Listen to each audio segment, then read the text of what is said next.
On va lire ensemble, si vous voulez bien, dans 2 Rois, chapitre 4, versets 8 à 17. Voici ce que nous dit ce texte. Un jour, Élisée passait par Sunem. Il y avait là une femme de distinction qui le pressa d'accepter à manger. Et toutes les fois qu'il passait, il se rendait chez elle pour manger. Elle dit à son mari, « Voici, je sais que cet homme qui passe toujours chez nous est un saint homme de Dieu. Faisons une petite chambre haute avec des murs et mettons-y pour lui un lit, une table, un siège et un chandelier, afin qu'il s'y retire quand il viendra chez nous. » Élisée, étant revenu à Sunem, se retira dans la chambre haute et y coucha. Il dit à Géasi, son serviteur, « Appelle cette Sunamite. » Géasi l'appela, elle se présenta devant lui. Élisée dit à Géasi, « Dis-lui, voici, tu as montré tout cet empressement. Que peut-on faire pour toi? Faut-il parler pour toi au roi ou au chef de l'armée ?» Elle répondit, « J'habite au milieu de mon peuple. » Et il dit, « Que faire pour elle ?» Géasi répondit, « Mais elle n'a point de fils et son mari est vieux. » Et il dit, « Appelle-la. » Géasi l'appela. Elle se présenta à la porte. Élisée lui dit, « À cette même époque, l'année prochaine, tu embrasseras un fils. » Et elle dit, « Non, mon Seigneur, homme de Dieu, ne trompe pas ta servante. » Cette femme devint enceinte et elle enfanta un fils à la même époque l'année suivante, comme Élisée lui avait dit. Amen. Je vous présente le titre de mon message pour chacun d'entre nous et plus particulièrement pour les mamans qui sont là. Et je crois que ce que Dieu veut pour les mamans, il désire également pour chacun d'entre nous, car Dieu ne fait pas de favoritisme. J'aimerais vous parler d'une femme de distinction. Il y en a beaucoup au milieu de nous, n'est-ce pas? Et c'est ce que la Bible dit de la Sunamite. Et je me suis posé la question suivante. Qu'est-ce que peut bien signifier une femme de distinction? Une femme de distinction est une femme éloquente. C'est quelqu'un qui a l'art de bien parler et de bien s'exprimer. C'est ce que cela veut dire dans un premier temps. Et je pense à la femme de Dieu et je pense que la femme de Dieu doit savoir s'exprimer et savoir parler. Et je crois qu'il n'y a pas de meilleure parole que de parler de Dieu, alléluia, de véhiculer ce message qu'est l'évangile. Et je crois que toute femme de Dieu doit être en mesure de parler de la part de son maître. Et même si certaines sont timides, Dieu nous appelle à le faire. Et quand je considère la Bible, je vois que les femmes étaient les premières à partager l'évangile lors de la résurrection de Jésus. Et Dieu a besoin de vous, mes sœurs, au milieu de son peuple, savoir parler, savoir s'exprimer de la part de Dieu. Une femme de distinction, c'est une femme qui a de la classe et de l'élégance. J'ai vu de l'élégance sur ce podium ce matin. En tout cas, donc, il est question de cela d'après le dictionnaire. C'est aussi une femme bien éduquée.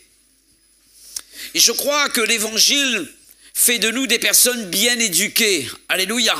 Nous vivons dans une société où la morale n'existe plus, où le respect n'y est plus.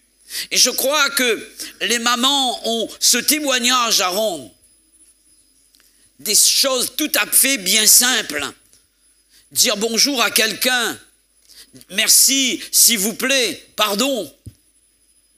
Des choses tout à fait basiques qui démontrent que nous avons reçu une bonne éducation. Alléluia. Et je crois que les mamans sont appelées à transmettre ces valeurs également aux enfants, aux petits-enfants. Et dans la société, le monde a besoin de nous. Alléluia. Le monde a besoin de nous. Soyons des personnes bien éduquées.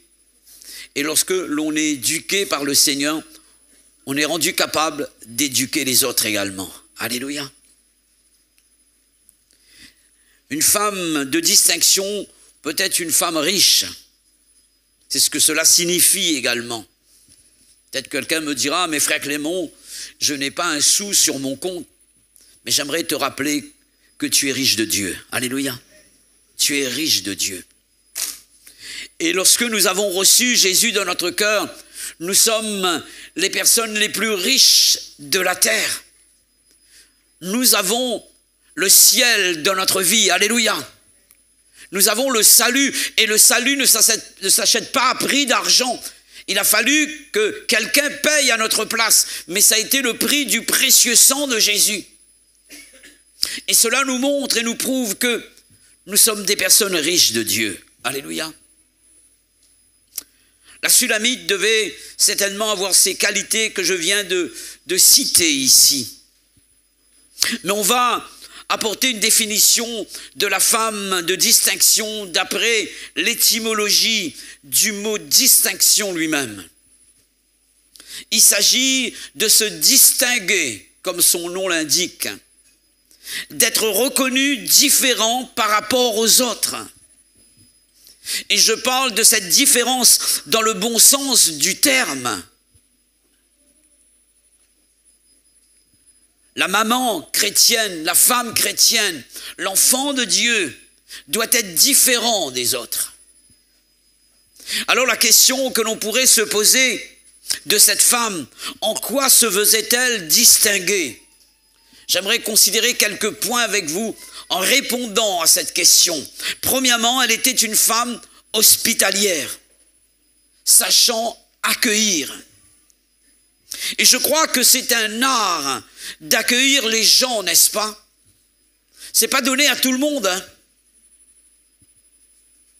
C'est pas donné à tout le monde. Et dans le verset 8, nous avons cette information à ce sujet, parlant d'une femme hospitalière. Un jour, Élisée passait par Sunem.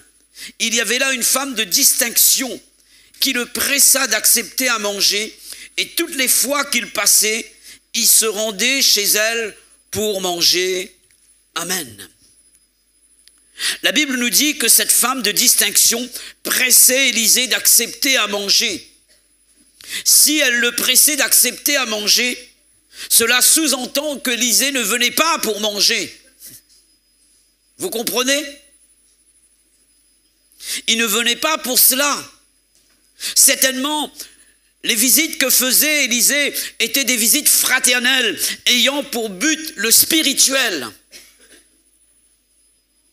Élisée a dû, à plusieurs reprises, refuser la proposition de cette femme, puisqu'elle va insister, elle va presser Élisée, presque l'obliger de rester à manger. Est-ce qu'on vous oblige de rester à manger, vous?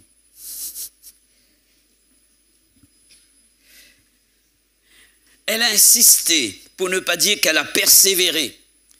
Et l'homme de Dieu a fini par accepter. Et à chaque fois qu'Élisée passait par Sunem, la Bible déclarait qu'il se rendait chez cette femme de distinction. Parce que cette maison savait accueillir. Alléluia. Je peux aussi dire que la Sunamite se distinguait par rapport à sa qualité de cordon bleu. Si Élisée revenait à plusieurs reprises, cela veut dire que le repas était bon, non? Je suppose, hein? Je fais une déduction là, d'accord? Est-ce qu'il y a parmi nous, donc parmi les mamans, des cordons bleus?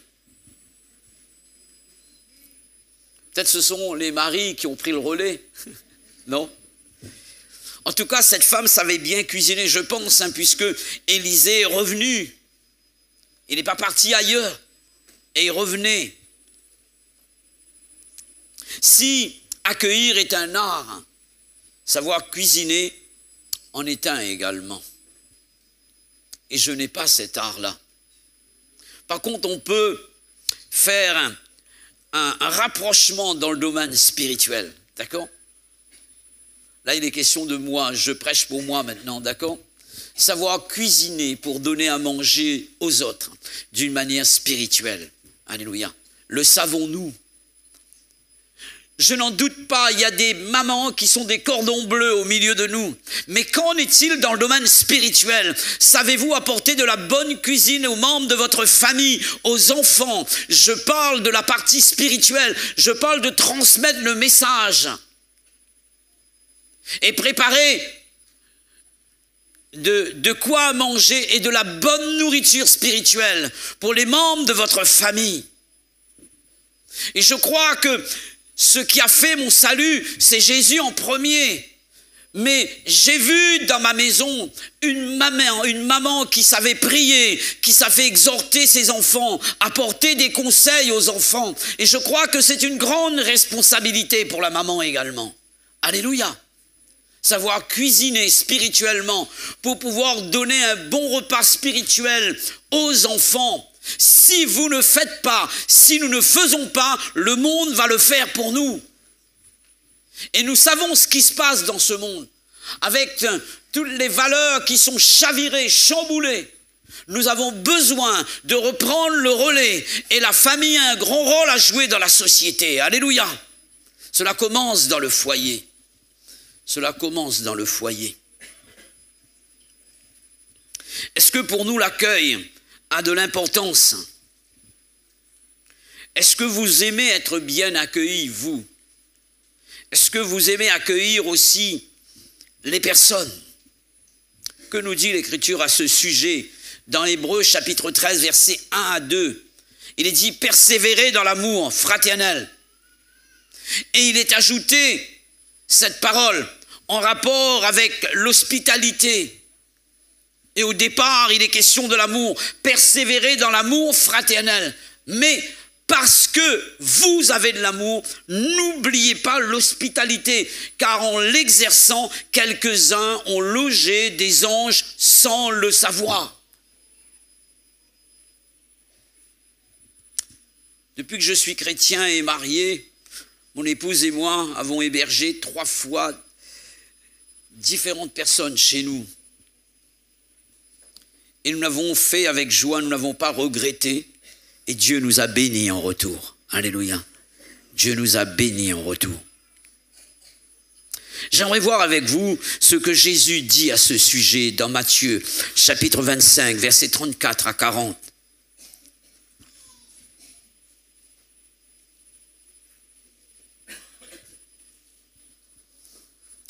L'apôtre Paul dira que certains ont hébergé des personnes chez eux et il est dit qu'ils ont accueilli des anges. Mais là, c'est plus encore. Matthieu 25, chapitre 34, versets 34 à 40. Alors le roi, et Jésus va parler en parabole ici, alors le roi dira à ceux qui seront à sa droite, « Venez, vous qui êtes bénis de mon Père, prenez possession du royaume qui vous a été préparé dès la fondation du monde.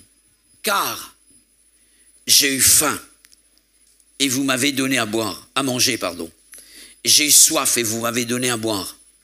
J'étais étranger et vous m'avez accueilli.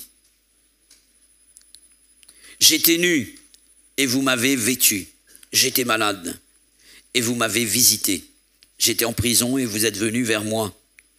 Les justes lui répondront, Seigneur, quand avons-nous vu avoir faim et t'avons-nous donné à manger, ou avoir soif et t'avons-nous donné à boire? Quand avons-nous vu étranger et t'avons-nous recueilli, ou bien accueilli, ou nu et t'avons-nous vêtu?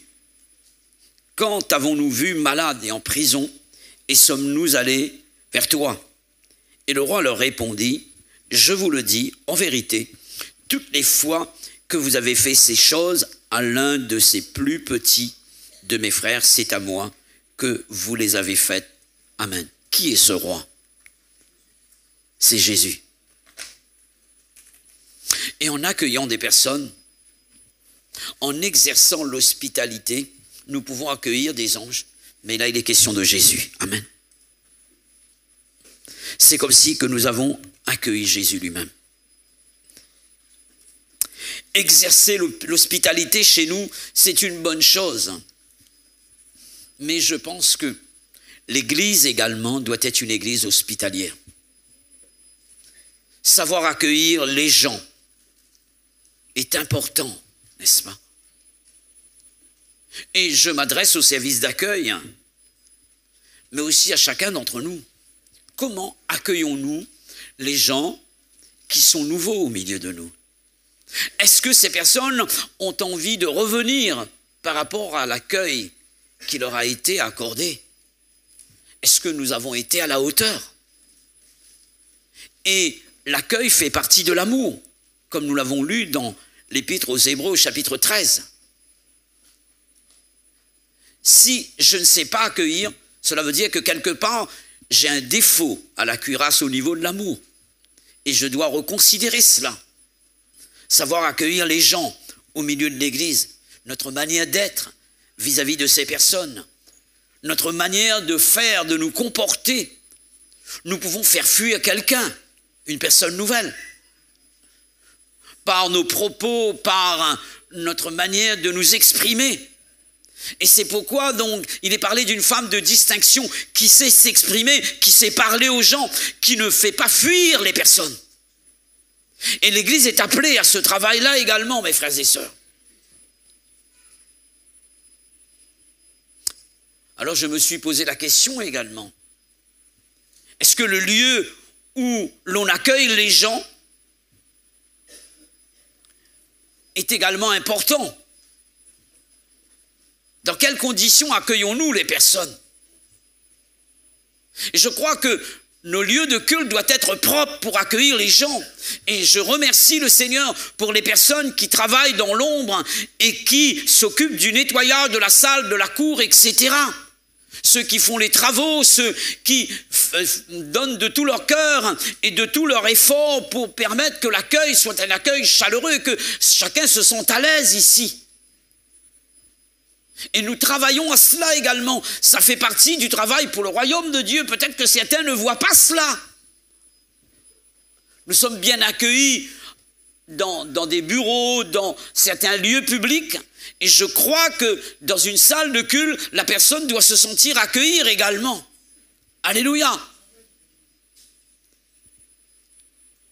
Et j'ouvre la parenthèse, j'aimerais remercier toute l'équipe qui sont en train de travailler pour la remise en forme de cette salle, les frères qui s'occupent des travaux, les sœurs qui donnent à manger à ses frères, toute l'équipe qui est là et qui travaille dans ce but-là. J'aimerais remercier les personnes qui ont confectionné ce rideau, je ne vais pas donner de nom, et qui ont travaillé pour l'installation de toutes ces choses. J'aimerais remercier le peintre également, même s'il n'est pas là. J'aimerais remercier les frères des travaux qui ont mis ce bâtiment aux normes et qui travaillent dans ce sens-là. Peut-être que vous ne voyez pas, mais ça fait partie de l'accueil également, mes frères et sœurs. Que Dieu les bénisse.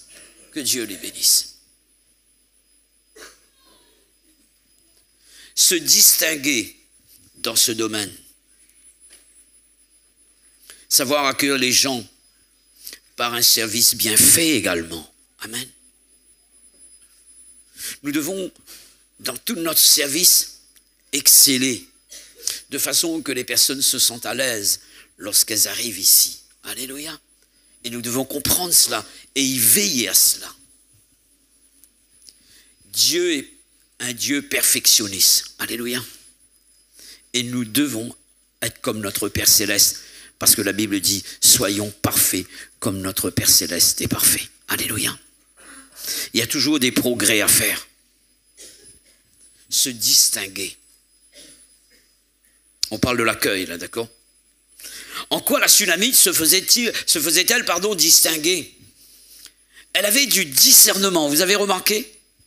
Elle a su distinguer en Élisée quelqu'un de différent des autres.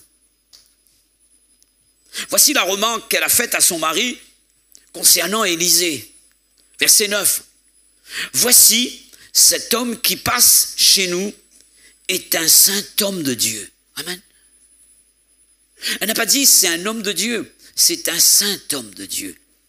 Il y a un qualificatif qui permet à Élisée de se démarquer. Elle a dû discerner cela.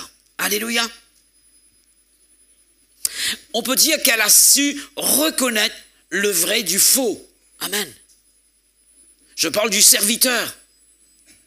Je parle de ceux qui travaillent pour le royaume de Dieu. Jésus nous a laissé des avertissements à ce sujet en ce qui concerne le vrai et le faux. Avoir du discernement afin de ne pas accepter toute chose. Il y a de ceux qui disent « Moi, je crois en tout, moi. » Du moment qu'on parle de religion, alors, hein, pas de problème. Il y a un problème dans l'incrédulité. Les personnes qui ne croient pas. Mais il y a un problème également dans la crédulité. On croit en tout. Non. La Bible dit qu'il y a un seul Dieu et un seul médiateur entre Dieu et les hommes, Jésus-Christ, homme. Et on doit parler de cette personne intermédiaire entre les hommes et Dieu.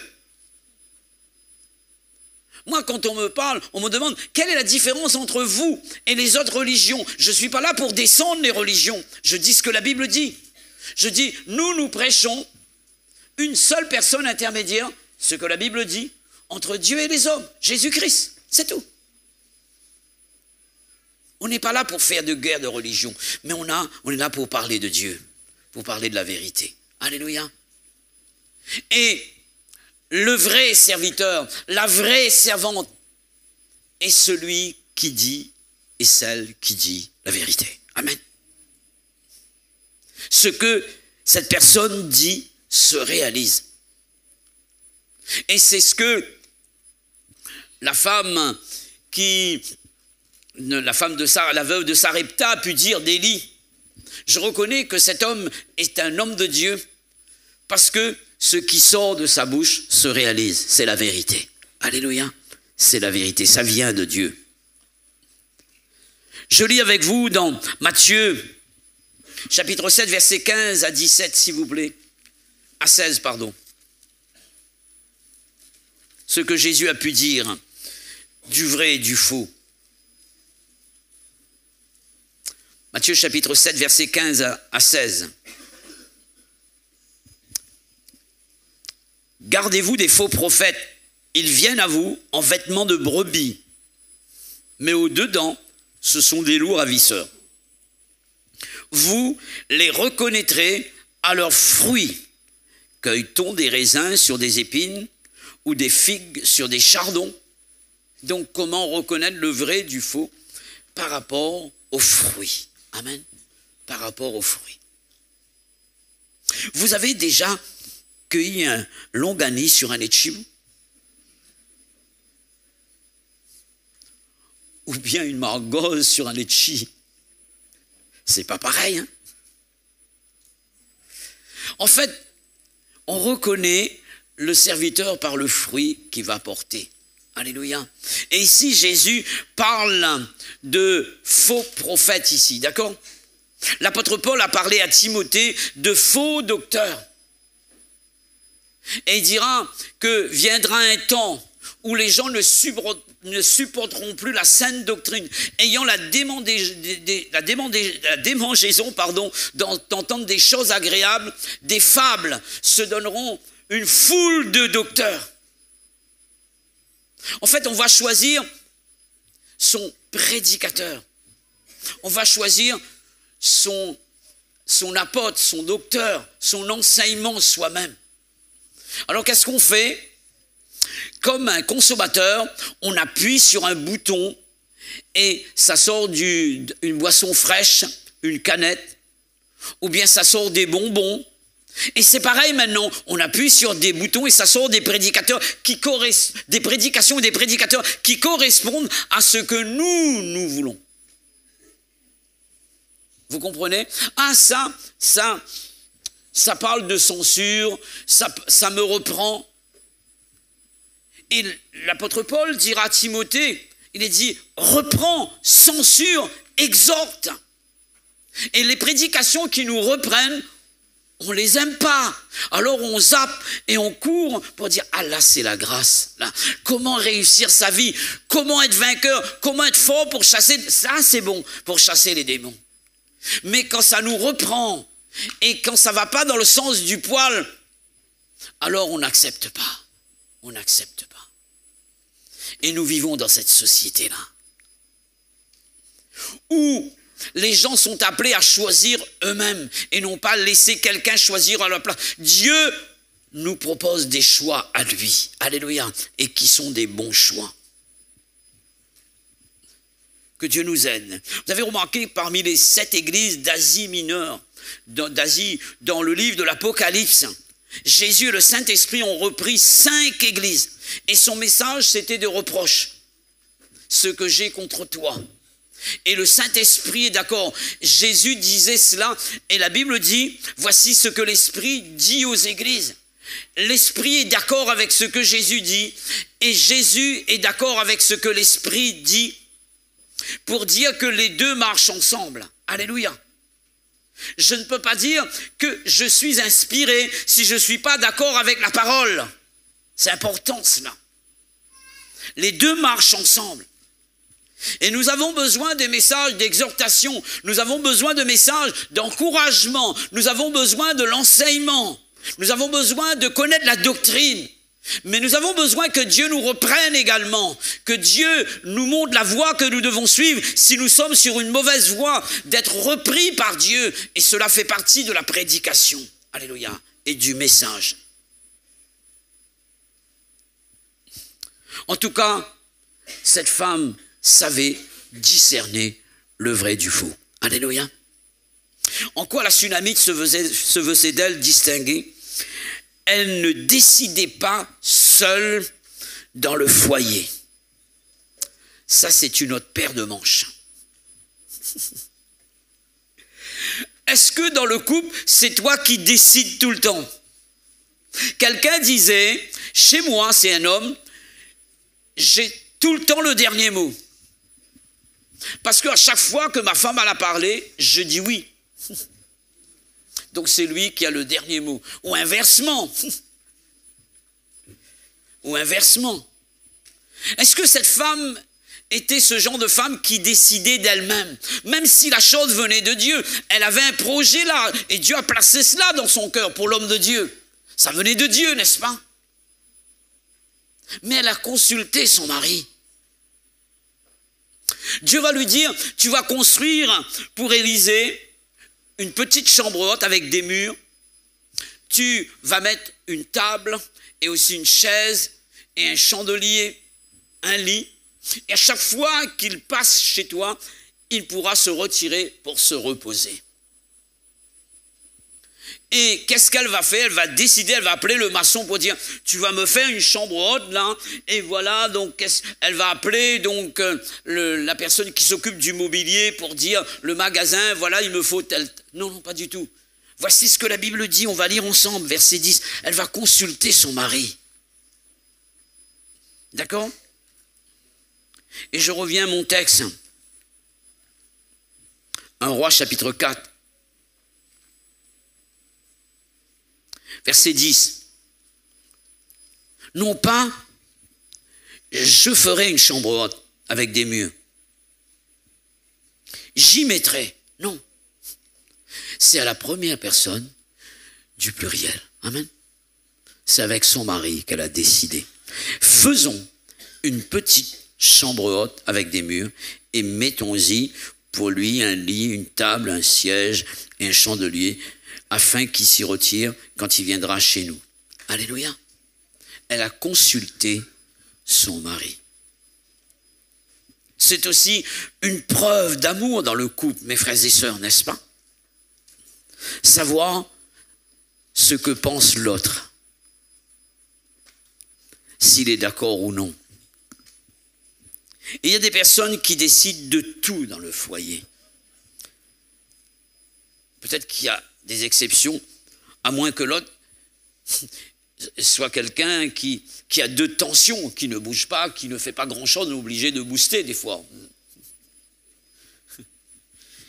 Mais s'il y a un équilibre quelque part donc on doit consulter l'autre. C'est ce que cette femme de distinction a pu faire. Et peut-être que ce genre de choses, parfois on se dit, mais comment ça se fait que ma femme m'a quitté? Comment ça se fait que mon mari m'a quitté? Est-ce que tu t'es posé la question, qu'est-ce qu'elle devait faire et qu'elle n'a pas fait parce que tu ne lui as pas donné l'occasion de faire? Et inversement. Parfois, tu te dis, mais qu'est-ce que j'ai fait? Peut-être que tu n'as rien fait, justement. Justement, c'est pour ça qu'elle est partie. Parce que tu n'as rien fait. Et tu devais faire. Et on doit se poser la question, qu'est-ce que je devais faire et que je n'ai pas fait? Qu'est-ce que je ne devais pas faire et que j'ai fait? Et ça permet de trouver un équilibre dans le couple. Le frère viendra pour parler de cantique très bientôt, et certainement il va enfoncer le clou, il va parler du couple également. Le frère Philippe Bergamini qui viendra bientôt. Donc je parle de l'harmonie dans le couple. Alléluia. Il y a un dialogue, il y a une discussion, il y a un partage. L'autre, c'est il y a des surprises parfois pour notre anniversaire, mais c'est exceptionnel. Mais je veux dire que quand il s'agit de choix, de décision, on doit partager ensemble dans le foyer. Et cette femme se distinguait par rapport à cela. Alléluia. Que Dieu soit béni pour cette femme. Que Dieu soit béni pour les épouses, les mères au milieu de nous, qui ont le sens de la responsabilité et qui travaillent d'un commun accord avec l'autre pour avancer et progresser ensemble. Je termine. En quoi la Sunamite se faisait-elle distinguer? Elle connaissait le secret de la puissance de Dieu. Amen. La chambre haute. Alléluia. Une vie de communion avec Dieu. C'est la raison pour laquelle elle fera construire pour Élisée une petite chambre haute. Parce qu'elle savait que tout venait de là. Alléluia. Tout venait de là. Elle le savait. Elle le savait. Une chambre haute. Le lieu de rencontre avec le Seigneur. Et il est parlé d'élever un mur ici. Le mur nous parle de la prière. Alléluia. Ensuite, le lit, symbole. Est-ce que vous aimez le lit? Quand on a bien travaillé, on apprécie son lit. Hein? Voilà. Oh là là. Le lit, c'est le lieu du repos. Et je parle du repos de la foi. Et il est dit que nous sommes entrés dans ce repos par la foi. Le repos de la foi. Et justement, cette image que vient donner notre sœur, qui nous parle de ce repos, et la paix de Dieu, malgré la tempête, malgré le cyclone, malgré le tsunami, il y a une paix qui est là, qui est le produit de la foi. Alléluia. Qui nous permet de nous reposer en Jésus. Amen. Parfois on bouge trop. C'est dit, repose-toi en moi, garde confiance, reste calme, car c'est dans le calme et la confiance que sera ta force. La table, symbole de la table, de la croix, de l'œuvre que Jésus a accomplie pour nous à la croix du Golgotha. Le siège, s'asseoir pour étudier, prendre le temps de s'asseoir au pied du Maître.